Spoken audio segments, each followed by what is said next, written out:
Well, look, thank you so much for making the trip. As we said last time, our plans were thwarted, but now it seems as though we have an even larger crowd to talk about what I think is really one of the most crucial things going on in higher education right now, which really is really taking advising seriously.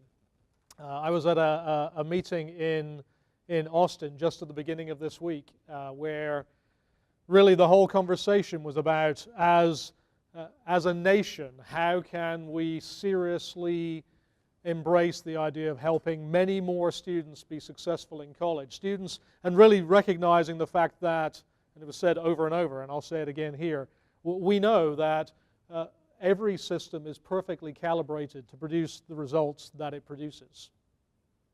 Right? It sounds obvious, but it's true. So, we know exactly who the students are that the present higher education system graduates. They're the ones who graduate every year. And we know what they look like. And one of the sobering things to think about is the fact that actually over the last few years here in Georgia, and actually largely speaking across the nation, the incoming class really looks like Georgia. Right? The graduating class does not. So something happens in the middle, and that's the work that we are undertaking to try to understand how it is that we can, by changing the way in which we approach higher education, change that calculus, change that picture, change that mix. And it's a crucial thing for us to do. Crucial thing for us to do as a state, because the reality is that to build the economy of the 21st century for 2025, what everyone says is that we need, as a state, for about 2/3 of our adult population, 60% of our adult population, to have some post-secondary credential. And we are not there. And what we also know is that every other state is working in similar ways. So what are the things then to do? What are the kinds of things which we might talk about to try to do this work? Well, I think over the last decade there's been a lot of on this idea of creating clear pathways to success. My suspicion is that as advisors you've been, I don't know, living in a cave or something, if you haven't at some point had somebody talk to you about, we should be making pathways. Is that true? So at least what I want to, this is not the picture that your students have of higher education, not a sort of a nice, clear, gentle pathway into the future. Actually, instead, the picture that they have of higher education is a maze. And very often it's a maze that they don't know how to navigate, and very often it's a maze that they don't know anyone who's navigated before. And so your, and actually many on campus's, crucial role in the work that we do with students is to demystify that maze, to find ways in which we can help students to navigate through that maze that they've not solved before to eventually get that degree. And I mean, it's a pretty, it over and over again seems to me very sobering work. Actually, so yesterday I was on a campus, we met with a group of students. They were, as you might imagine, it's mostly the case that when I sit on a campus and I meet with a group of students, they tend to be pretty talented and motivated students, right? I'm not quite sure exactly why that is, but I'm guessing. Well, when those students, when your best and your brightest and your most motivated start talking about the challenges that they have with holds, or with not knowing how to fill out that form, or where to go to get their Hope Scholarship in the summer, or all of the kinds of things, you start to think, well, if these kids don't know that, there's a lot of people who don't know that. A lot of people who don't know that. So, as we construct these pathways, there's much more going on than just, let's figure out which classes they're supposed to take. And what's more, what are really good ways in which we can communicate that to them. Much more going on. But it's also the case that, and so Michael pointed it out, so I'm a mathematician by trade, and so it is a sort of a natural mathematician's kind of thing to say, well, if we're going to create these pathways, there's probably some good data out there to suggest how we should make these pathways. Well, if you're going to make a pathway, let's make a really good pathway. Let's find out the design principles to try to optimize those approaches so we can get the most impact that we can as we do this work of creating these clear pathways. So what does the data say about how we create these pathways and what we can materially do to try to influence student success through the way in which we help people navigate along them? Does that make sense? So that's really going to be the work of today and tomorrow and actually across the system over the coming years, because it really is, you know, the old adage of it takes a village. It takes a system for us to be able to do this work right. It's going to be important for it to be done in advising. It's going to be important for it to be done in the classroom. It's going to be important to be done as we change procedures and policies and all of that work, so everything is pointing in that same direction. All right, so some first observations. And so largely speaking, as I'm talking about this work, and as Michael said it in the preamble, I came to Georgia having been in a similar kind of role when I was in Tennessee. And so some of the things that I'm going to show you are data that is from Tennessee. And for that, I sort of apologize because, I mean, it's a well-known fact that Tennesseans and Georgians are obviously very different kinds of people. I've already picked that up. But, you know, as things stand, if I'm able to show Georgia data, then I will show you. The first thing that I'm going to show you is actually some work that I did with Clyde Belfield and Davis Jenkins and Hannah Lahr at the the Community College Research Center there in Columbia. What they did was to look at, first of all, the question about, does it matter how many hours a student actually takes as they're making progress along this pathway?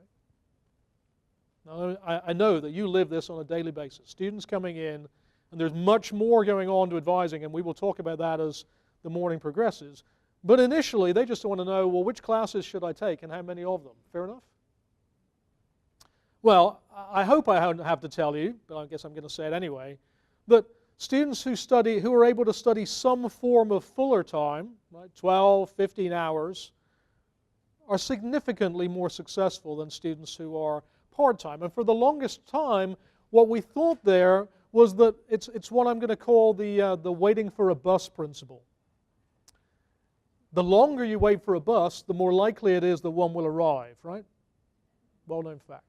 So for the mathematicians in the room, you know, this is a Poisson process, right? So in other words, the longer it takes for you to navigate your way through a degree, the more chance there is that life will happen to you.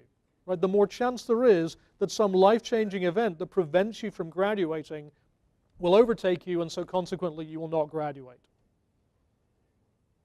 It's also the case that it's hard to be disciplined for a significant period of time. So, you know, over the years I have often really tried hard to sort of lose some weight. You can tell by looking at me, I don't miss meals very often. And what I found is that to be able to have that sort of sustained discipline over a long period of time is a hard thing to be able to do. So what we've always thought is that the same kind of thing happens when it comes to students navigating their way through degrees, that the longer it takes, the more likely it is that at some point life will overtake that student and they simply won't be able to finish out. Does that make sense? Yeah. So it turns out, and this is the study that shows it, that something much more important and much more detailed is happening. And here's what we can see. So this data that I'm showing you here is comparing the success rates for students who in their first academic year take 24 hours over the whole year. I don't care whether it's 12 and 12 or 12 and 6 in the summer, or, you know, there's winter mesters and middle mesters and May mesters and all kind of mesters. I don't care how it works, but well, they attempted 24 hours in their first year, okay? And that's compared to students who in their first year attempted 30 hours. And again, it doesn't matter how it's arranged. Is that fair? And what they did, and it's very important to do, they evened the playing field around preparation and background and race and income and all of that. They used what's called a propensity score approach. So evening that playing field. So really what we're doing is comparing two statistically identical twins, one of whom takes 24 hours in their first academic year, one of whom takes 30 hours in their first academic year. That's the only difference. And then you just kind of see what happens after that. That makes sense? So here's what you get. So look at that second line down. Probability of degree attainment. The student who attempted 30 hours in their first year was 20 percentage points more likely to graduate in either the community college setting. In Tennessee, there's community colleges and there's universities. The universities are basically like state universities, and the comprehensives and the research ones. Maybe it's not an exact thing, but one could reasonably look at the community colleges and think about how that might shed a light on perhaps the state colleges. Either way, just that change in advising increases that student's likelihood to graduate by 20 percentage points. And on some campuses, that's doubling their graduation rate. Right? More's going on, though. Look, the top line says that even if the student doesn't graduate, they still get vastly deeper into their degree. They ending up, when they leave that institution, they end up actually having like 25 extra credits on their transcript compared with the student who just took that. There was just one class difference, or two classes difference in their first academic year. That make sense? There's lots of campuses in this room, and it's true in Tennessee. It's cheaper to take classes in batches of 5. Do any of your students ever talk to you about the cost of higher education? Is that ever a topic? You ever heard of that discussed anywhere? Yeah. I was on a campus not but a couple of weeks ago, and the president said to this group of students, he said, would you be interested in knowing how you could literally get a 20% off coupon for your tuition? Like a 20% off voucher. And their faces lit up. They were like, absolutely, you tell us. And he said, yeah, you take your classes in batches of 5. And they were so disappointed. It was really interesting. but why do you care? But it's this, it's 20% off. But look at the bottom line too. The bottom line too is fascinating. When I first sort of looked in this direction, I told a group of CFOs, right? So business officers. And you know what they said? This was in another state, so I can say this. What they said was, look, we can't afford for students to graduate that cheaply. Right? I mean, we have to keep, it's fair enough. I mean, who here wants to get paid, right? We need salaries. We need to keep the lights on. We need to do all that work. Fair enough? And so we can't afford for everybody just to graduate 20% cheaper. But here's the kicker. That thinking is wrong.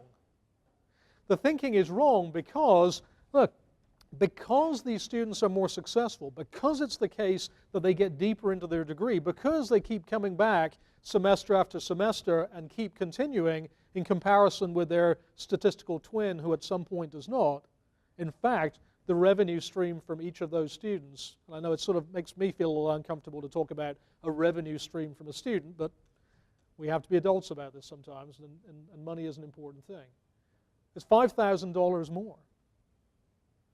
So as we work through this, it is now the case, what I'm saying to you is that as advisors, as we work with students to craft how it is that they even engage with those initial courses, being able to take a fuller schedule, and I don't need to tell you that not every student on your campus is going to be able to take 15 hours or 30 hours during that full academic year, but many of them would if they understood what the advantages were, because they would be able to make what sometimes are very hard but personal decisions about their lives, to know that making a hard decision now advantages them quite so tremendously. Because I bet it's true of you, it certainly was true of me, that when we started to do this work, I sort of thought that there would be a little bit of a difference between those two different kinds of student.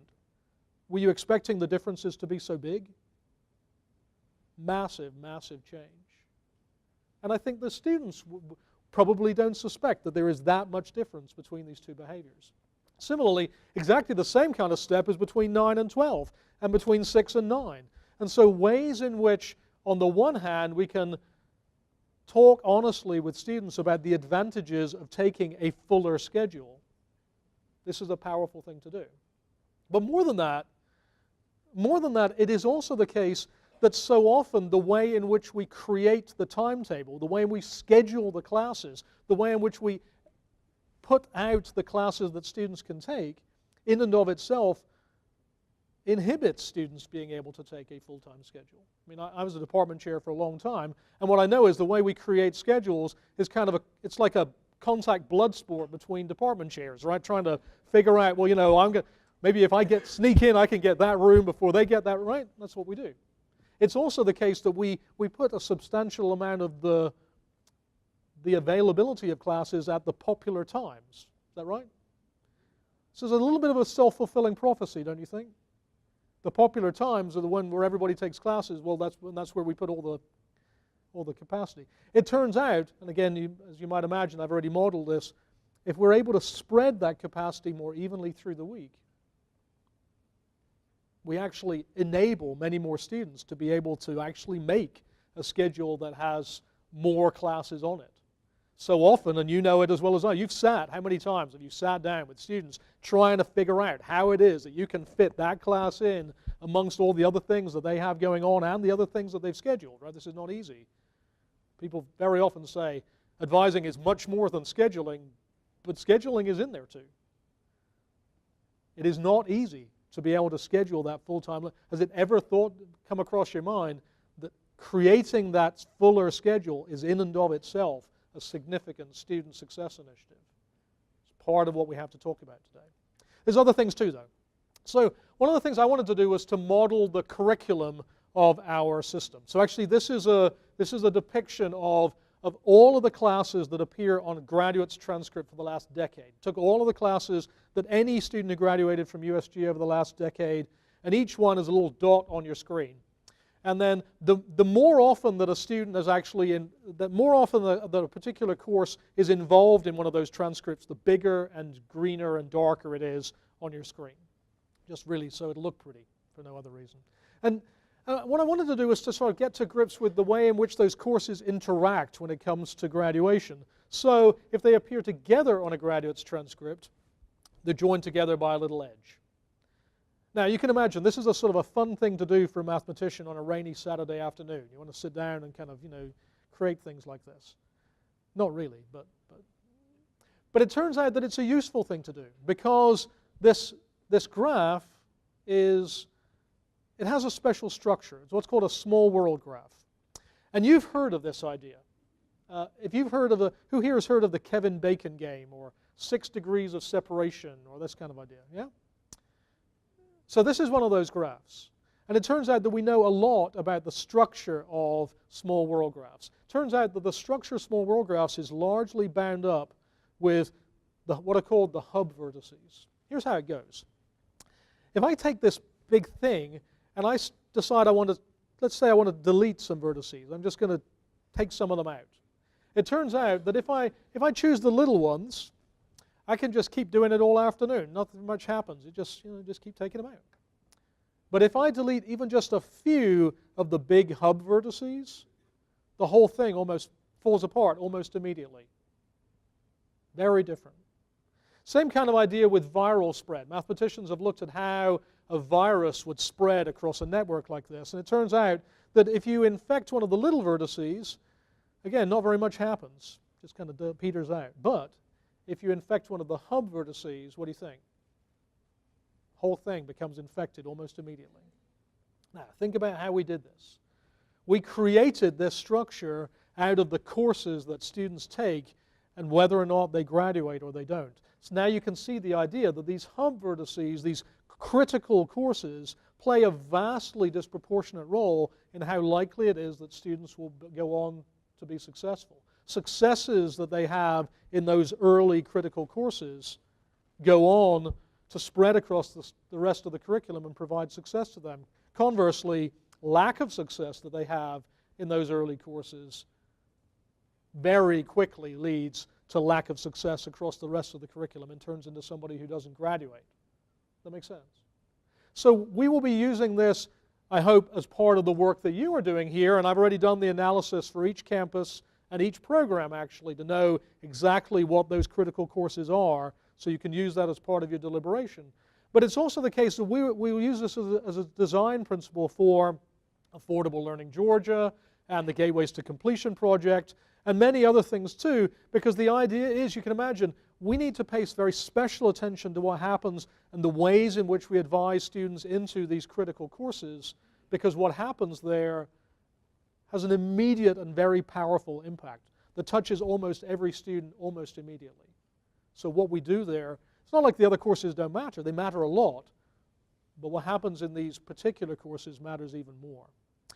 It's probably not going to surprise you that the math and English they're like the Kevin Bacon of curriculum, right? They're right there. Well, I didn't know it was going to be like that. If I'd known that, I would never have done it. I mean, when I was at Austin Peay, every year we had students, they fought their way all the way through and now been admitted to the nursing program. They go on their first clinical placement and they just can't stand the sight of blood, right? Or they didn't realize you'd have to touch people. Right? Or maybe they were a teacher and they realize when they get in the classroom they just don't like children. They like their children, they just don't like other people's children. Right? It's, so it isn't always going to be the case that this intention that you have isn't going to require you to make a change.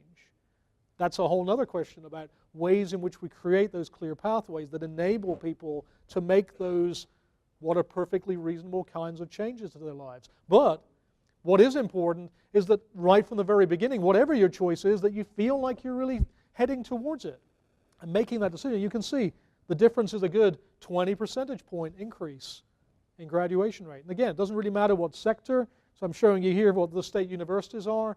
You say it's the same picture. The numbers are slightly different, but the same kind of phenomenon happens at every sector across our system. This is sort of digging at something that is much deeper. And there's a team here from the Motivate Lab, and we've been working with them for several years. I've been working with them in several states. At the beginning of this semester, we actually gave a large-scale academic mindset survey to our whole incoming freshman class. And thank you to those of you who are involved in getting that out. We will do it again next year, and there's still much to be done. But work that I did in Tennessee that we're building on suggested that these different kinds of academic mindset aspects had a powerful, powerful correlation with student success. A powerful enough effect that is on the same kind of scale as preparation. So the fact that right there at the top, perceived purpose of coursework, students really understanding why it is that they're taking what they're taking and how that builds towards where it is that they're going. Very hard to have a purpose when you really don't know what you're doing. Yeah? What is the purpose of taking courses towards I don't know? Especially given the fact that, think about that first generation student who really isn't sure why they're in college at all, because they don't know what it is that they're building towards. And then they have other voices around them that are saying, well, why are you even going down there? What are you doing like that? Why don't you just go and get a job like your friend or your brother? And if you can't articulate what it is that you're building towards and where it is that you're going and how what you're doing builds towards your purpose, it's going to peter out pretty darn quick. And that's exactly what we see. So perceived purpose of coursework, but other things too. Feeling connected to your institution, enabling students deliberately to try to find a place in how it is that they are. So this is part of that, making you feel like you're studying what you thought you chose, making sure that you can get engaged in it.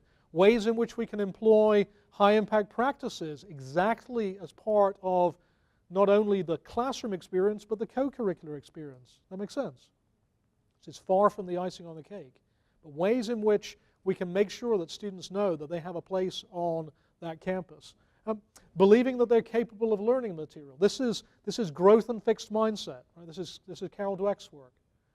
This is so important to enable students to feel not only that they feel that they can do what they can be successful, but that we believe that they can be successful. And that they can see that we believe in their success through the way in which we interact with them. Confidence interacting with faculty and staff. And my suspicion is that none of you go in every day and think, I'm going to just intimidate the life out of these people today. That's what it's going to be all about. Sometimes you probably feel like that, but that's not what you do. But that's not what we're talking about. We're not talking about whether that's your intention, but what we're talking about is whether that's the way in which things are perceived. I was astonished. I talked to a graduate student on one of the campuses just about a month ago. She was a graduate student on one of our campuses. She had actually been an undergraduate at that place. And she still said that she still lacked confidence interacting with particular faculty members and staff members. that she really didn't feel like every single one of them really had her success in their eyes. It's fascinating. Very fascinating. Then when I talked to the faculty that afternoon, I said, what do you think? And they were all like, no, of course we do. But that wasn't her perception. So that doesn't change that. And then lastly, grit and perseverance. It's been sort of long, I think, thought, well, there should be a link between grit and perseverance and retention, right? If we can get people to kind of hang on there when the going gets tough, there'll be ways in which they can keep coming back and kind of make it through. Does that make sense?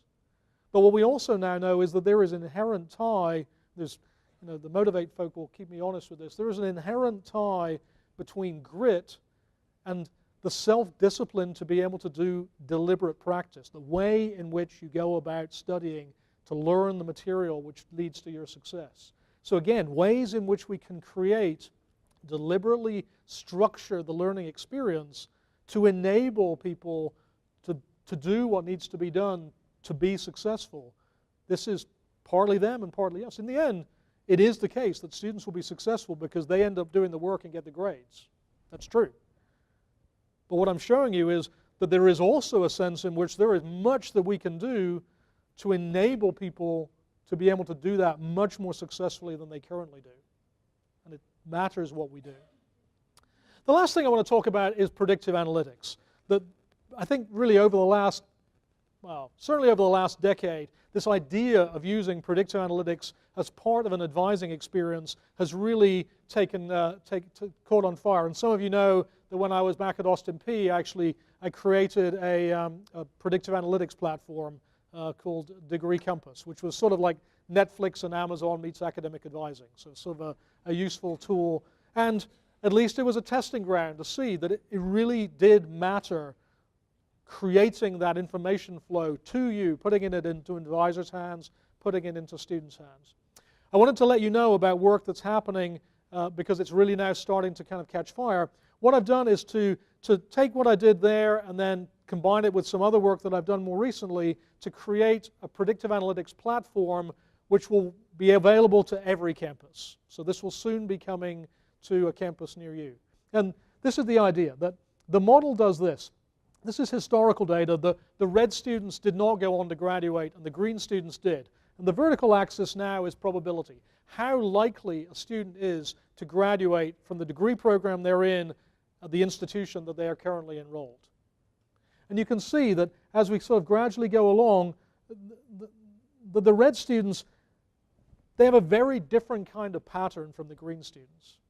So the idea won't be to sort of show things like that, but to create for you entirely before they choose anything.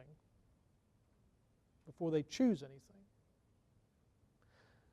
So instead, what we have to do is to find a way to enable those students to at least make some initial choice. Because at least what we find, and this again is this is hearkening back to work that I did in Tennessee, is that actually when we ask the question, what do you want to study, what they hear is, look, I need to tell you right down to the sort of the sub-concentration level. Whereas really all you're asking is, look, are you going to study a STEM field or are you in business? Like, we just need to separate the beach from the mountains. Fair enough? But they don't realize that.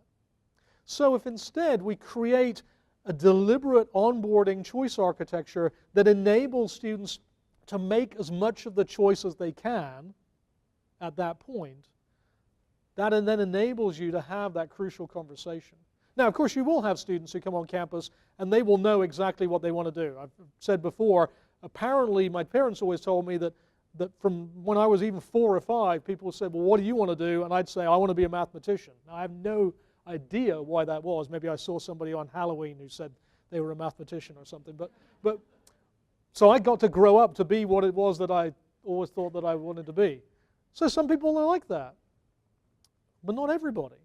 But the data that we had from Tennessee when we moved to this and said, okay, look, if you don't know exactly what you want to do, does one of these kind of large-scale things kind of stick out to you? What we found is that basically everybody, more than 99% of the students say, well, I know I want to be in humanities, or I know I want to do one of the STEM fields, or I know I want to do something in business. I just don't know right now whether it's finance or accountancy. I'm just kind of, I don't know, one of those two.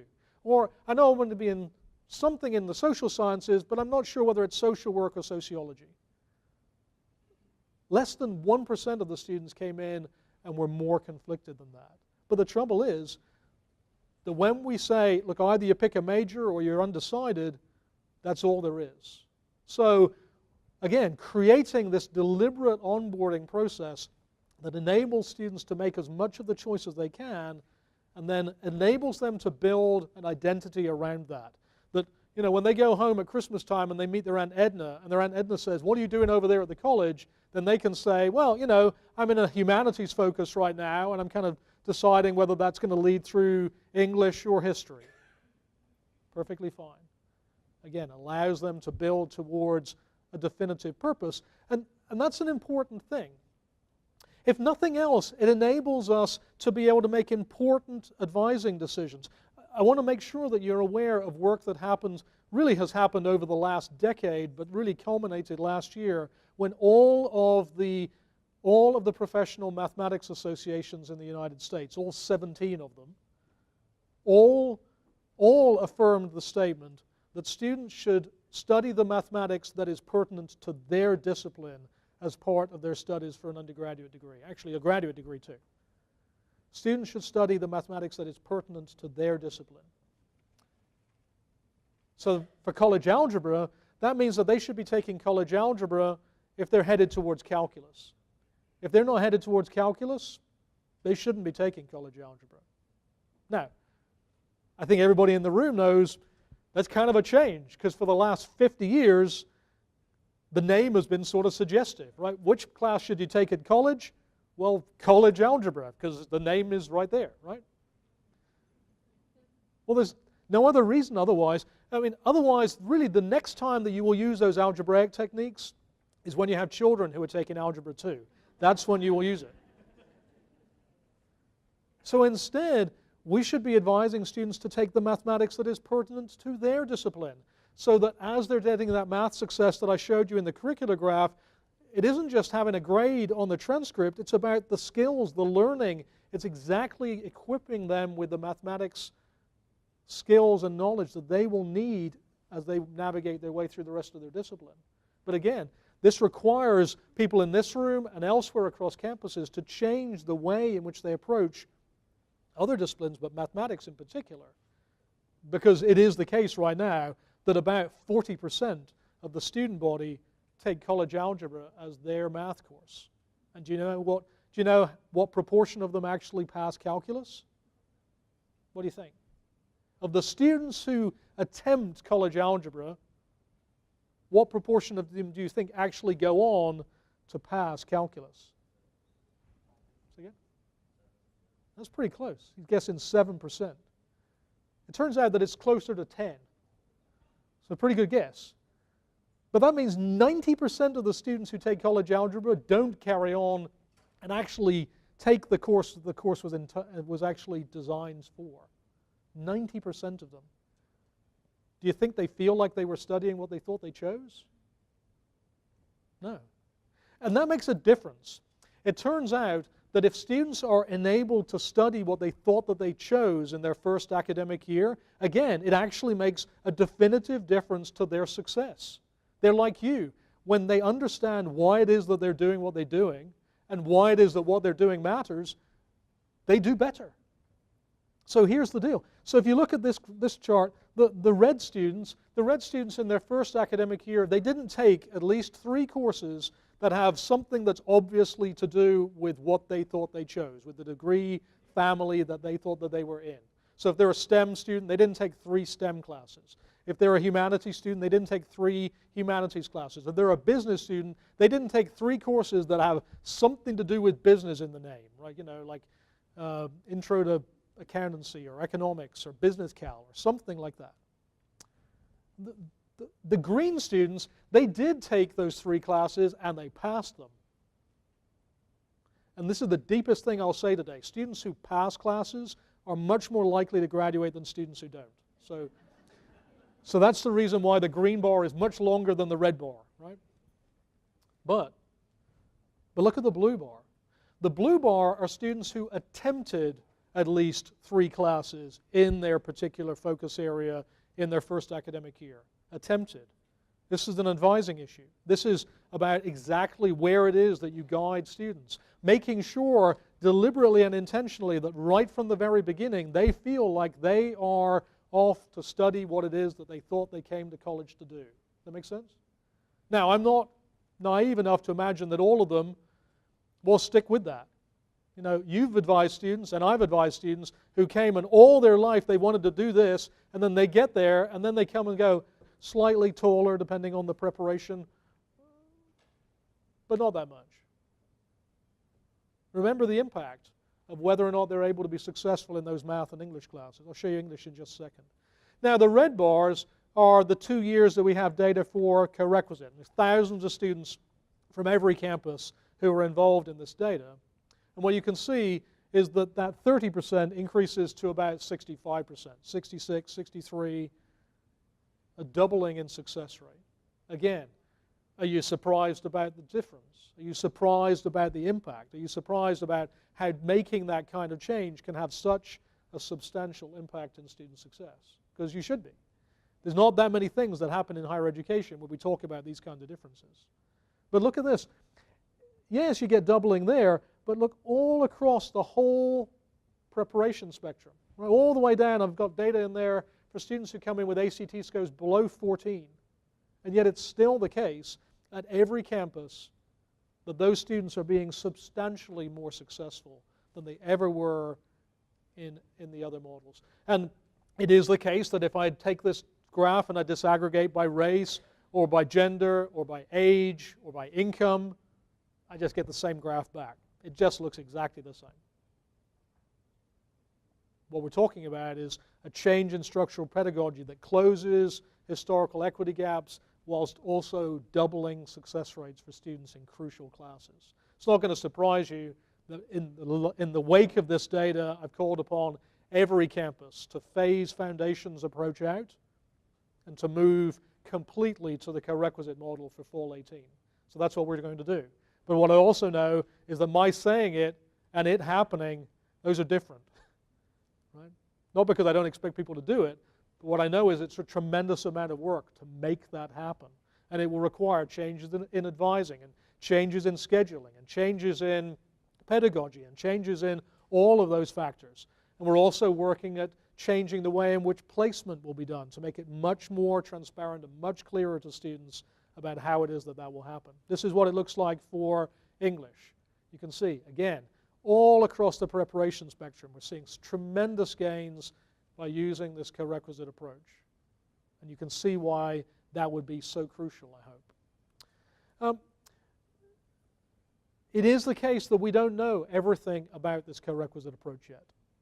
So, and Robert talked about it earlier, this was intended to be the first meeting that we had, and the fact that that was the first really, I hope, communicates to you how important I think advising is. The very first large-scale meeting that I wanted to have was exactly with you. But for some, you can't beat the weather, and we weren't able to beat the weather. But it is the case that shortly after that, we had then meetings with math faculty and English faculty to understand on different campuses the things that are really working and the challenges that some were facing in exactly doing this co-requisite work. We will continue that work, and we will gradually also involve advising faculty and advising professional advisors and completion coaches and all of that in exactly that work so we can really understand how to use this kind of pedagogy in the most successful way that we can and close gradually this loop of success. Let me go back to the pathway idea. Have you ever tried to follow a path when you really have no idea which path to follow? This happened to me this morning, actually. I knew where this building was because the president's meeting was in here, and so actually it was in this room. So I figured, I've been here once. I think I can get back here. So, well, I ended up having to park in a different place, and so it was more interesting than I thought to be able to find my way to actually get into the door. So it really brought home to me that it's very hard to follow a path when you don't know which path you're following. Now, let me ask you, have you ever had a conversation with a student and you say to them, well, what do you want to study? And they say, I don't know. I'm guessing you have. And what do you say to them? What they very often say to you is, well, I don't know, but what classes do you think that I should take? And then you look at them and say, well, if you gave me a clue, maybe we could figure something out. Is that fair? So here's the problem.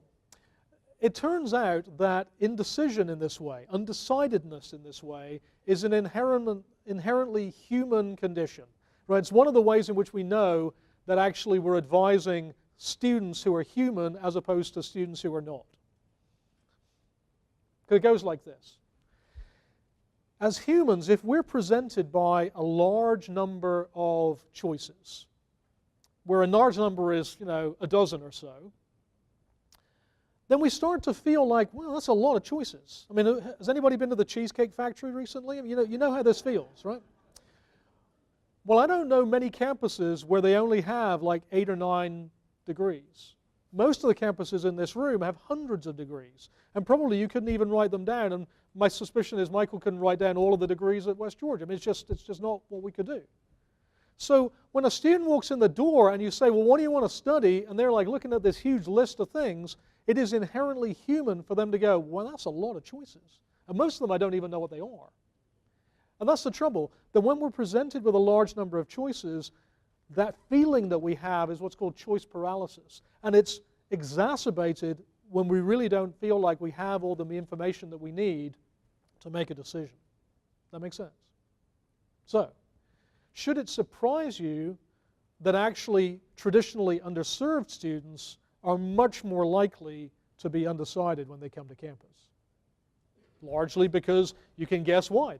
Very often, first-generation students or students of color or students of poverty, very often, not always, but very often, will come to campus and simply not feel like they have all the information that they need to be able to make what, for them, ought to be an incredibly important decision, one that they feel very weighty. Is that fair?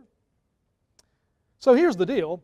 In that situation, and think about your own life, when you're presented with a large number of choices that way, and one of the choices is you can choose later, what do you think you'll do? Lots of people, a human reaction is simply to say, well, I'll just choose later. Because if I just choose later, I'll know more then, and when I know more, I'll be able to make a more informed decision. So here's the trouble. On our campuses, students who decide, I'll just choose later, more than half of them actually drop out of higher education entirely in the very heart of what's going on. I want to show you what that looks like. I want to show you how success or lack of success in math and English, as an illustration of this, how that plays out. So what I've got going to show you is about 10,000, it's actually 10,000 USG students from across the system, and each group is evened out, right? So it isn't just the case that some students are better prepared than other students. Each of those 4 groups is an even-handed group. The green students on your far right, those students successfully completed both English 1101, so freshman writing, and a freshman math class during their first academic year, The blue students, they just did the math class. Either they didn't attempt English 1101 or they were unsuccessful in it, but either way, by the end of that first academic year, again, they got credit for the math class but not the English class. And the yellow students, the English class but not the math class. You get the idea of this, right? And the red students by the end of their first academic year, they were unable or did not, perhaps they didn't enroll in them, perhaps they didn't attempt them, but perhaps they were also unsuccessful. Either way, by the end of that first academic year, they didn't have credit for either English 1101 or a math class. That makes sense? And what I want to do is to watch now what happens to those students as they gradually move up the screen. They are gradually working their way through that maze, gradually amassing student credit hours towards graduation. And from my perspective, it's really important to think of them all each as individuals, right? We don't graduate summary statistics. We graduate individuals. And so this idea then allows us to see en masse, if you will, exactly what's happening to those students. So when they get to the top, they graduate, and then they get counted by that little bar chart. You see that? What I want to see is what happens. I mean, all we're doing is looking at those 2 courses in the first academic year and then seeing what happens across the rest of their whole of the rest of their academic career. And we can see, look, after 6 years now, the green students, the students who were successful in both that English and math in that first year, that foundational curricular material, were twice as successful as the students who only passed one or other. Does it surprise you, the difference? My suspicion is if I'd asked you, do you think those students are going to be more successful, you'd have said yes. But were you expecting the difference to be twice as successful? Probably not. Again, if I said to you, do you think the ones who passed either the math or the English would be more successful? I'm not going to ask you whether you thought the math or the English would be longer, right? Whether the math or English would be better. As a mathematician, it's sort of satisfying to see that blue bar a little bit longer than the yellow one. But were you expecting the red one to be so short? There's a five-fold difference between the success rates of the red students who were unable to pass both their math and their English in their first year and the blue and yellow students. And then another doubling, so 10-fold factor difference between those 2 groups of students. Again, were you expecting there to be that kind of difference? Let me show you this, though. See those big bars of color? What I did was I wanted to put those in there to show you how many of the students are left. Because it's one of the things that's always so sobering to me on a campus is you don't see the students leave, you only see that they've gone. Fair? So I want to show you, and if you were watching carefully, you saw some little flashes of white on the animation, and that was them leaving. But now these big bars of color, they're big bar charts to show you how many of those students are left. Watch the red students especially. See how quickly that red bar literally bleeds out. That's how quickly those students in their first academic year, that lack of success, literally just eats up that curricular graph. There's differences all across, right? But that lack of success in those crucial classes is enormously powerful. So that's the reason why we want to look so carefully at the success and the way in which we approach English and math. Again, not an exclusion to other disciplines, but I guess what we have found from another vantage point is what really people have known for the last 3 millennia, right? That mathematics and reading and writing are the basic cornerstones of all learning, and what happens there really makes a difference. If you want to see the summary statistics, this is what they look like system-wide. And it really doesn't matter which sector you're in, the numbers are slightly different, but the pattern is always the same.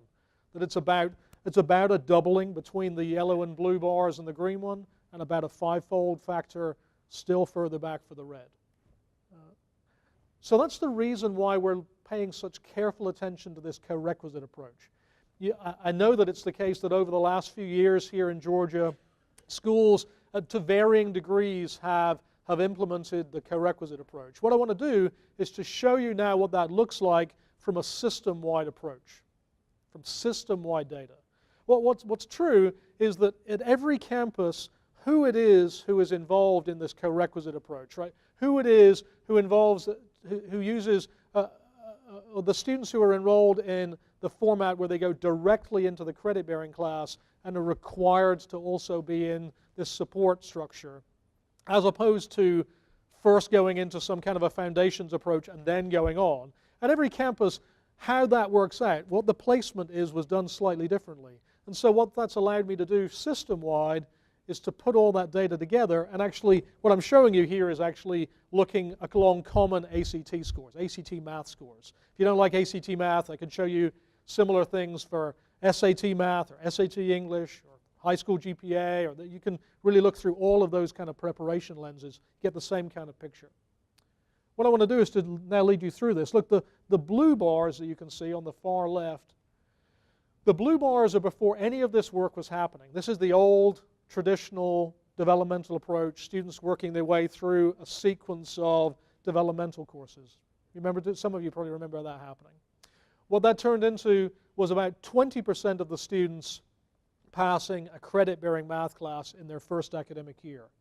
And that's the kicker, that we're not interested, so of course I am interested in their success rates, but what I want to do is see how those techniques translate to what we need, which is for students to have success in math in their first academic year, in the credit-bearing class. So that's what we want to look at, about 20%. When we move to the foundations approach, and that was back in 2015-16, that, and you can see that in the green bars, 2015-16 and 16-17, you can see that gets you up to about 30%. And you can see again, it matters, preparation matters some. The green bars are an interface, a data flow, a source of information, so you can definitively know who are the students that we should be concerned about. I mean, you can show them this if you want to say, look, see that little red dot? That's you, and we should be worried about it. But I don't know that that's such a good idea. But you know, you can have it as a screensaver if you like. That'd be kind of fun. But here's the deal. We need more than that. We need more than that. And here's why. Some other work that I did when I was at Austin Peay, we data mined out about 100 students who the data said were extremely unlikely to graduate from the degree program that they're currently in. Right? And then we designed actually a script around the stages of grief to talk to them about their degree program. That make sense? So the conversation went like this. We said, well, look, let's talk about your degree program. And they said, I'm in the wrong degree. So straight to acceptance, script out the window. Right? We asked, well, why? Why do you think you're in the wrong degree program? And anyway, you could just change to something else. Why don't you just change to something else? Do you know what they said? I have no reason to imagine that anything else will be any better. No reason to imagine that if I changed, that the other thing would be any better than what I've got. So I'm just going to stick with what I have. And there's all kinds of behavioral economics reasons why what you have you're always going to value and all of that. But they just decided they were going to stick with what they've got, and sticking with what they got means that they just hang in there until they run out of time or money or energy or all three, and then they drop out, and then they have no degree, and they have debt, but they really don't have a way to pay for it. That makes sense? So if it's the case that we're going to reach in and intervene and talk with people who are on this we should be concerned about you list, we need to have something to say. Not always. I'm not saying that they all have to change. Sometimes it's about making a much better plan, right? But sometimes it's about knowing what kind of options are out there. And so this platform also has the possibility, what it does is runs the analysis in parallel for every degree program that's on that campus. And you can see, as this student here, you remember, they go down, and at the top of that yellow column is another degree program on that same campus in which the numbers say that student is much more likely to be successful in. And you can see that for most of the students who are red students, most of those students, there are other options for them. It's just, I don't know about you, but when I was an advisor, it was really hard to know what those other options are. It's really hard to know and have the breadth of information to be able to know, well, have you ever thought about this, or have you ever thought about that? And of course, it's not all about the numbers, right? It's important to know, sort of a Holland distance kind of idea, to say, well, look, like this is a student who really wants to be a nurse. Nursing's not working out. So it's no good saying, well, I know you wanted to be a nurse, but I mean, have you ever thought about mathematics? Probably not. Yeah. Have you ever thought about art history? Probably not. But have you ever thought about elementary education? Or have you ever talked about social work? It's not like those things are synonymous with nursing, but they have a sort of a look and feel about them. And there's ways in which we can formalize that. And of course, it is the case that we have a huge amount of data, and so we can know people have made those changes in the past. How did that work out?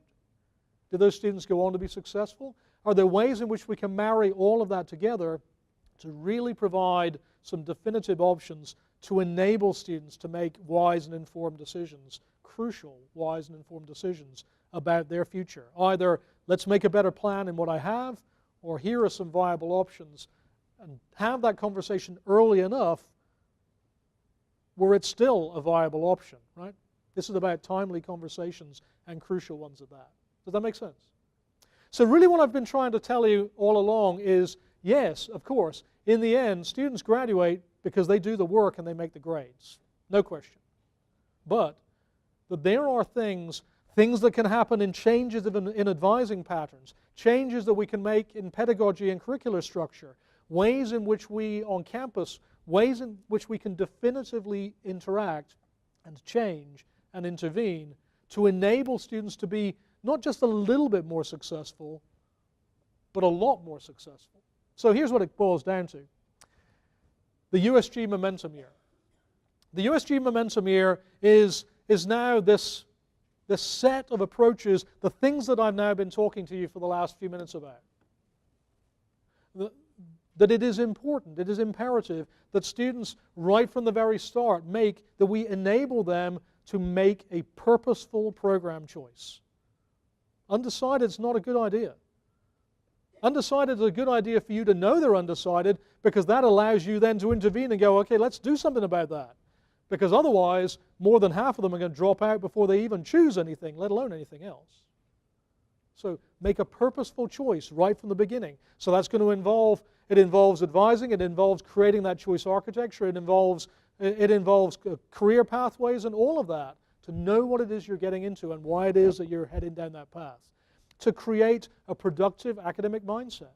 And we will be carrying on the research to understand exactly how, at scale, we intervene and what we can do to do that. But we already know some things. The part of it is about enabling students to know the purpose of what it is that they're doing, to understand why they're taking the courses that they are. Because I'll tell you, and I've asked English faculty this, but if I went into one of your campuses right now and asked students who are taking English 1101, why are you taking this class? What do you think they would say? That's right. You know what they say?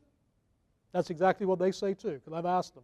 I haven't been into those classes, but I've asked students. And then I said to students, but you know, towards the end of your study, as you look back, there are classes that you took as freshmen where you, at the time you probably thought, I just have to take this class. They're making me take it. But now you see why. You know what they say? No, we still have no idea why we took them. We still think you just made us do it. Well, what I know is there were serious curricular understandings, serious things that were trying to be achieved in those classes, but even graduating seniors don't see what they are. We have to change that. We have to change that. Attempting the first 30 hours of a clear pathway. So part of it's about creating a clear pathway. Part of it is about enabling many more students to be able to take a fuller schedule. So it may be about changing format. It may be about arranging mesters. It may be about having serious conversations with students about the way in which they arrange their financial aid. But you can see that it is far from... So I don't know how many of you have ever had the supersize me conversation. Have you had that? That students will come in wanting 12 and you go, yeah, I've got a deal for you. How about we supersize you up to 15? Have you had that conversation? How does that go? Yeah. Instead, changing a default, changing the way we approach this, recognizing that it is not just because it might be a better idea, but it is astonishingly more successful for students to take courses in Bachelor of 5. It changes the way that they think about themselves and their interaction with the institution and lots of other things. But also, some of that is about enabling part-time students to be not quite so part-time and ways in which we can address that. Attempting 9 hours in their academic focus area, making sure that as we arrange those curricular pathways and the way in which you advise students into the courses that they take, that they right from the very beginning feel like they're studying what they thought they chose. And then lastly, English and math. Talked about the power of success in those first classes. Again, enabling students to know, you're not just taking these classes that just check off the box. This is the crucial curricular ingredients that you need to be successful at this place. There's a lot about courses there, a lot about classes about there, a lot about scheduling there, but it's also the case, bound up in that academic mindset idea, is the holistic advising that I know you hunger to have. Right? You want to have conversations with your students about much more than these are the classes that should be on your schedule next time. So it's recognizing that there is that holistic picture, and much of today will be talking about exactly what that is. The final point is that this is not a menu. So I'm not asking institutions, which of these things would you like to do? I've shown you that each of those strategies in and of themselves create really big swings in student success. But I'm not asking you which one you want to do. Instead, I'm challenging you to create a holistic structure that puts it all together, all into one definitive piece. The reason why there's a brownie sitting behind it is we struggled to do this, but I was talked out of it, I think. I thought about baking a batch of brownies for you, but leaving the sugar out. Because then, in a very visceral way, you'd get the idea that you leave one of these ingredients out and it makes all the difference in the world. We want all of these pieces together in one holistic, coherent package. So that's what this Advising Academy is about, to think on your campus, what are things that are already happening on your campus? What are strategies that you already have, because you have them, that are already pointing in this direction? But then to hear from others, colleagues from across the system who do similar kinds of work to you today, about things that they're doing. And maybe they have a different part of the puzzle, a different part of the ingredients which shape it out for you, that you can realize, oh, well, if we did that on our campus, that would fit with what we have. So you can start to see all of the different strategies that everyone is employing. And then tomorrow to come together as your individual campus teams to say, okay, so how can we put together everything we learned yesterday, and on our campus, how can we put this momentum year up for our students? It's not going to be a lockstep deal. It's going to look different on every campus, I know that. But the features are still fundamentally the same. Does that make sense? So it's a lot of work to do, but I know that I'm excited to see what you come up with. So I know that I'm just standing between you and lunch. So I don't know if Roberts or somebody is going to come up and tell you what to do, but I thank you for your attention. I look forward to working with you. Thank you.